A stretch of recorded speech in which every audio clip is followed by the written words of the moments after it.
Hey, my boating on a budget buddies. This is Toby Eunice, and I thought I'd spend a few minutes bringing you up to date on where we are with that Harbor Freight 4x8 folding trailer.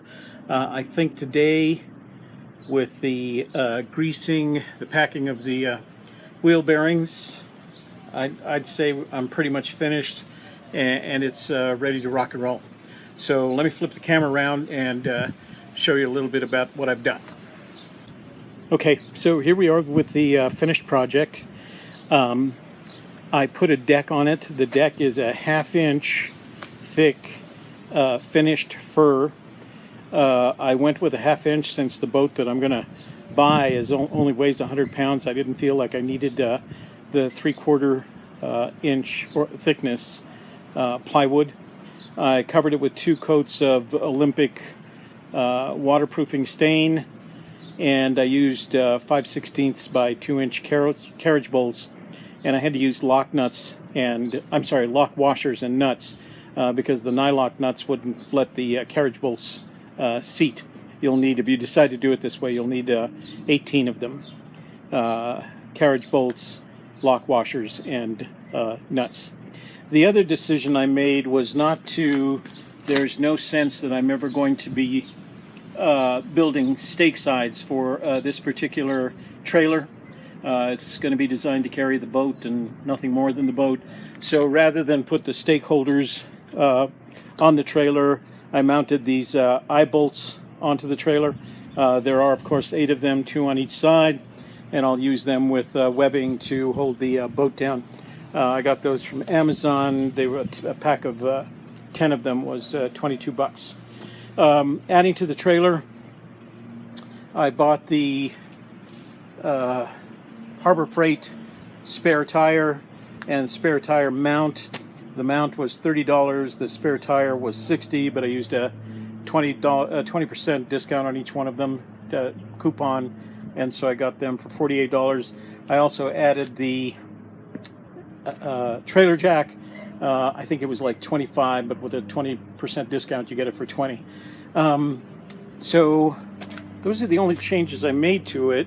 Oh, I do want to point out that I added ground wires to the lights back here in the back end, and I grounded them to the frame, and I sanded away a little bit of the paint each place I had a ground before I bolted it in. I just used a self-tapping nut to be able to do that with, and then I covered it with silicone glue so it wouldn't rust. I did that here, and I did that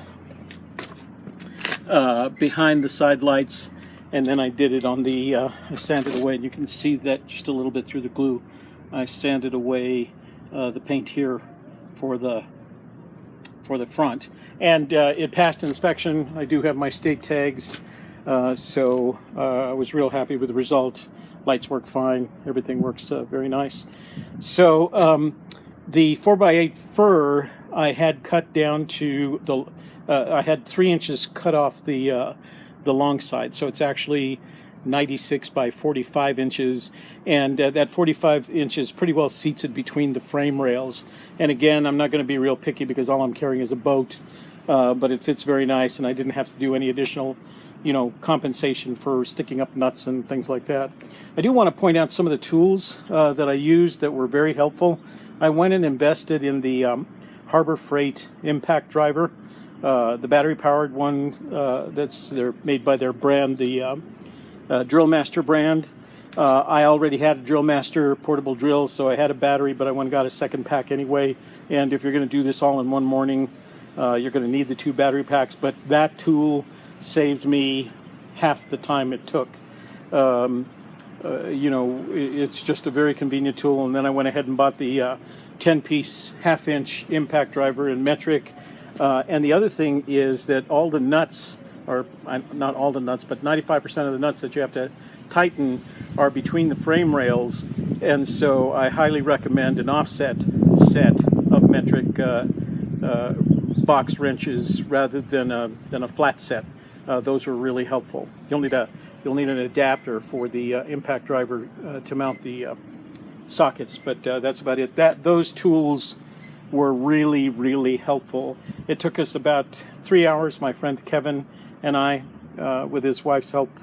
It took us about 3 hours to put it together, and then you can add 4 hours on your own for wiring.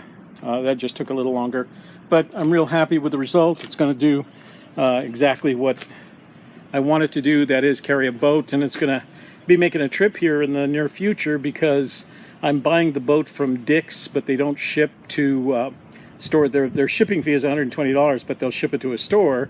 The problem is they won't ship to a store in Albuquerque. So I've got to use up $60 worth of gas to drive to El Paso to pick up the boat, but it saves me tax. The savings I figured out are about $120 between tax and shipping. So we're going to make a trip down there at the end of the week. As soon as the boats get back, they're out of stock actually right now.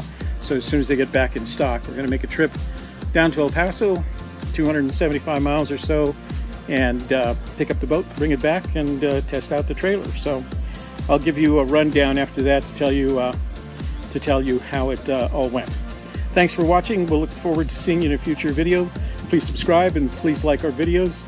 We hope to do more as we get our boat and motor put together. Thanks.